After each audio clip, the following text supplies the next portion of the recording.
So for today, we'll be discussing typewriting identification. So each typewriter has its own individual characteristics that enable one to differentiate the type characters from a similar machine of the same make. This means na kung may ibang typewriter, ay matutukoy pa rin natin kung aling typewriter ang gumawa ng isang document. The typewriter of the same make and model but of different age have differences attributed to wear. Kumbaga, habang ginagamit ang isang typewriter, nagkakaroon ng mga pagbabago. Ito yung wear and tear. So, maaaring sabay nating binili ang typewriter, pero dahil ako ay isang writer, so everyday ginagamit ko yung typewriter. Kumbaga, mas gasgas yung typewriter sa akin kumpara dun sa binili nung iba na hindi naman sila writer. Okay, so habang ginagamit ko yun, nagkakaroon din ng pagkakaiba doon sa mismong typewriter. The difference are still apparent, although not as pronounced, when new typewriters involved belong to the same series of manufacturers. A typewriter coming out fresh from the factory has already some defects which give its own personality. Kasi wala namang perfect na typewriter na lumalabas mula sa factory. Kaya hindi naman siya yung hindi mo na magagamit yung typewriter. Hindi naman ganong klaseng defect. Pero may pagkakaiba siya kumpara doon sa ibang typewriter na galing din sa same manufacturer. So whatever the quality of the manufacturer, a typewriter is never absolutely perfect. Later, through faults of the typist and also by wear, the typewriter will acquire a stronger individuality by new defects, which become more and more prominent and in time progressively overcome the initial ones. Yun yung sinasabi natin kanina na madadagdagan yung pagkakaiba, yung individuality ng isang typewriter kumpara dun sa ibang typewriter. Kaya kahit na parehas tayo ng brand, parehas tayo ng make, ng model, na typewriter na binili, magiging magkaiba pa rin ang mapoproduce natin na document kasi magkaiba tayo ng paggamit. Identification of typewriting is done primarily to determine the make and or model of the typewriter used to produce a document or whether or not a particular suspect typewriter might have been used to produce a document. The document examiner must have complete access to reference collection of typefaces used by all typewriter manufacturers. If you can remember yung reference collection, nabanggit yan sa first module natin. Ito yung collection na pwedeng pagbasihan ng question document examiner sa kanyang gagawing examination. Collection ng lahat ng tinta ng ballpen na meron sa Pilipinas. Collection ng lahat ng cheque. So, ganun din. Kailangan merong collection ng typefaces ng mga typewriters. These typefaces determine the structure of the letters and provide the class characteristics for comparison purposes. Although class characteristics have little identification value, it would still be able to eliminate certain information, yung mga hindi na kailangan. Okay? So, identification of typewriting is generally requested in order to determine the following: the type, make, and model of the machine that produced the question document, whether a particular typewriter produced a specific document, when the question document was produced, and whether the type material was produced continuously. Significant terms in typewriting identification. So, we have alignment defect or typeface misalignment. Pag sinabi nating alignment defects include characters which writes improperly in the following respects: a twisted letter, horizontal malalignment, vertical malalignment, and the character of its feet. These defects can be corrected by special adjustments to the type bar and the type block. So, this is a group of defects. Later on, iisa-isahin natin itong mga nabanggit dito na mga alignment defect. Carbon impression. Any typewriting in which it is placed on the paper of by the action of the typefaces striking through carbon paper. Generally, carbon impressions are carbon copies, but sometimes original typewriting is made directly through a carbon ribbon. So, pag sinabi nating carbon impression, merong carbon paper. At kung ano yung na-print na copy gawa nung carbon paper is called the carbon impression. Okay. For example, may papel, then may carbon paper, then may paper ulit. So, nagta-type ka, di ba? Nag-hit yung type block natin dito sa paper or typeface natin dito sa paper. Then, kung ano yung copy na nandito, yung mga letra na nandun, yung mga symbols, yung mga numbers na nandun are called carbon impression. Kaya generally, ang tawag sa kanya, carbon copy. Kasi nga, kopya siya nung original. Gawa o gamit ang carbon paper. Okay?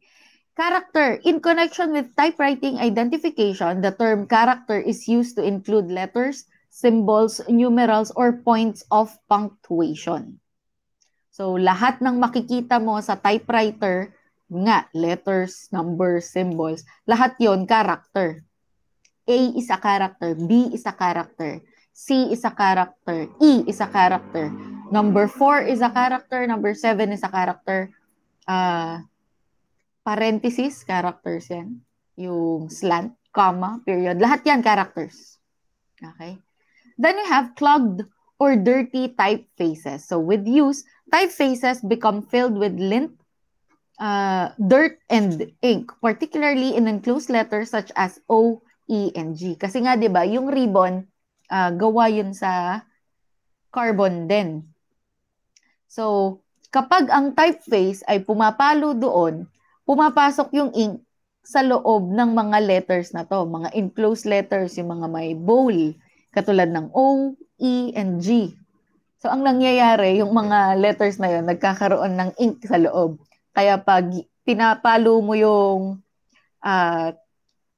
keys mo, may makikita kang, or yung mga bowl na yan, yung enclosed letters na yan, ay covered with ink. So, this condition is allowed to progress without cleaning. So, ang remedyo lang doon ay aalisin mo lang yung tinta, pupunasan mo lang. There comes a time when the written impression actually print with the clogged areas shaded on a solid block. So, defects, there are two types, permanent and transitory. So, defects describes any abnormality or maladjustment in a typewriter which is reflected in its works and which leads to its individualization or identification. Ito yung mga problema sa typewriter natin. Permanent defect, dahil nga permanent siya, wala nang ibang remedyo kung hindi palitan, replacement of the typewriter parts. Papalitan na. Pag transitory defect, na pag-aralan na rin natin to noon sa handwriting, pag sinabing transitory, dumadaan lang. Pwedeng hindi siya naglalast. Kaya ang remedyo lang dito is pupunasan mo lang, lilinisin mo lang yung typeface natin. Horizontal malalignment. This occurs as typewriter individualities when a character defectively strikes to the right or left of its normal allotted striking position. So, horizontal malalignment. Dapat dito tatama yung typeface. Ang nangyayari, tumatama siya dito o kaya tumatama siya dito. Mal-aligned nga siya. Hindi siya nakapwesto ng tama horizontally.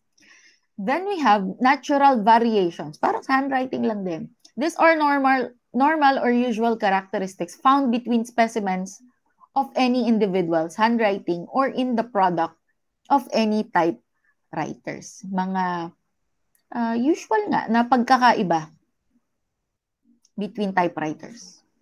Next is off its feet. The condition of a typeface printing heavier on one side or corner than over the remainder of its outline. Off its feet. Dapat ganyan ang hampas. Pantay. Ang nangyayari, nakapaside siyang ganyan. Kaya pag humampas, mas makapal yung outline dito kesa dito. Lighter dito. O kaya pag ganyan, baliktad. Yun yung off its feet. tagilid siya. Yung pagpalo, tagilid. Then, permanent defect, any identifying characteristics of a typewriter which cannot be corrected by simply cleaning the typeface or replacing the ribbon. You have to replace the actual typewriter parts. Then we have the platen. Nabanggit na natin to last meeting. Platen is the cylinder which serve as the backing of the paper and which absorbs the blow on the typeface. Ito yung nagpapagalaw doon sa papel, whether going up or down, iniikot lang siya. At kapag humampas yung typeface natin, siya yung magre-receive nung blow. Kasi nga, ito yung platen, yung cylinder, then the paper, tapos dito hahampas. Okay? Proportional spacing typewriting is a modern form of typewriting which resembles printing in that all of the horizontal space as they do with the conventional typewriter. Rebound. It is a defect in which a character prints a double impression with the lighter one slightly offset to the right or the left. Rebound. Pumalo ka ng isang beses, pinindot mo ng isang beses yung key. So, dapat isang beses lang siya papalo, di ba? Ang nangyayari sa rebound, parang sa basketball, nagkakaroon ng 2 attempts to shoot the ball. Yung first one, hindi na shoot yung bola. Then the second one, doon na shoot. Yun yung rebound. Dito naman, isang beses mo lang pinindot yung key, pero doble yung palo niya. Ang nangyayari, yung isang palo, tama siya. Walang problem. Yung ikalawang palo, napupunta siya ng konti sa left or sa right, tapos lighter yung impression. Mas manipis yung ink. Kasi nga, isang palo lang dumoble. Yun yung rebound. Kaya parang twice mong pinindot yung key, pero isang beses lang naman talaga. Next is ribbon impressions. Typewriting, which is made through a cloth ribbon. Yun nga ang ribbon na nasa typewriter, kung ano man yung ink na napupunta doon sa papel is called your ribbon impression. Parang yung kanina, carbon impression. Kaso yun, gawa nung carbon paper. Okay? Ribbon condition. Kung kamusta yung ribbon mo. Typewriter ribbons gradually deteriorate with use, and the degree of deterioration is a measure of the ribbon condition. Kaya nga minsan, kapag masyado nang manipis yung tinta, na nalalagay doon sa papel, iniikot lang yun para umusog yung ribbon. Okay. Sans serif and serif. Pag sinabing sans serif, it is a type font which has no cross strokes or serif. And sans means without. Kung familiar kayo sa Times New Roman na font, yun. Yun naman, serif. Etong font natin ngayon, nagamit, is sans serif. Ano yung serif?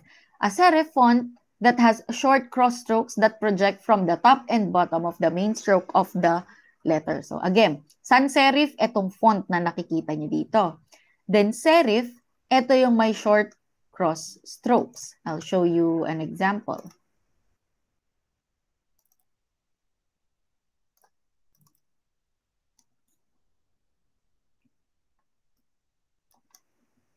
So, eto.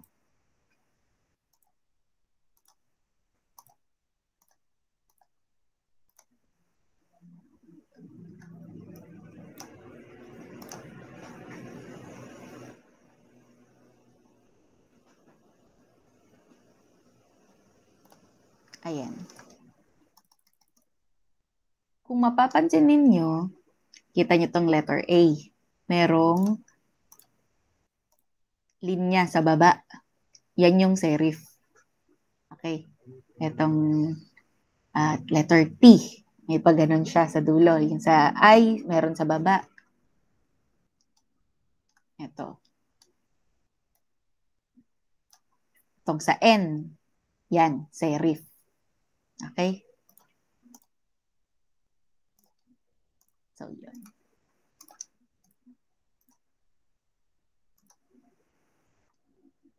Okay. Sans serif, without yung mga cross strokes na yun. Serif, yung merong cross strokes. Then, transitory defect. any identifying typewriter characteristics which can be eliminated by cleaning the machine or replacing the ribbon. Clog type is the most common defect in this class. Yun nga clog, yung barado. Kasi nga nalagyan na ng ink yung bowl na yun. That's a transitory defect. Twisted letter. Each letter and character is designed to print a certain fixed angle to the baseline.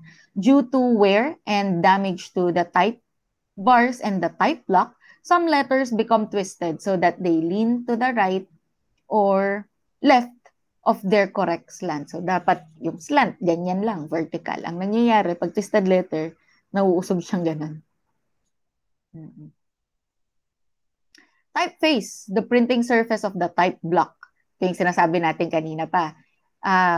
Type bar, yung naka-attach sa type bar is the type block. Yung square. Then yung nakalagay doon, yung symbol, yung letters and numbers is your typeface. So with most modern typewriter, this block is attached at the end of the movable arm or type bar, which propels the typeface against the ribbon and paper to make the typewriter impression. Typeface defects. Any peculiarity of typewriting caused by actual damage to the typeface metal. This defect may be actual breaks in the outline of the letter where the metal has been chipped away, sometimes referred to as broken type, or they may be distorted outlines of the letter. Here, the typeface metal has become bent or smashed. They can only be corrected by replacing the type block. So, maaaring yung typeface, may parting na chip off, na putol. Yung letter, kunyari, small letter L, ganyan siya dapat. Naputol yung kalahati, yun, typeface defect. Yung letter O, dapat ganun, kaso may parting naputol. Kalahati na lang siya, naging letter C. Yun, typeface defect yun. At ang tamang remedyo doon is papalitan mo yung buong type block kasi magkadikit yun eh. Then, vertical malalignment, a character printing above or below its proper position. So, if ang proper position ay dito ang tama, ang nangyayari kapag may vertical alignment, tumatama siya sa taas or sa baba. Yun. Parang sa horizontal malalignment, left and right naman. Then warp, those threads that run horizontally toward the length of the ribbon. And woof, threads that run vertically or cross over the warp, form the woof or filling of the ribbon.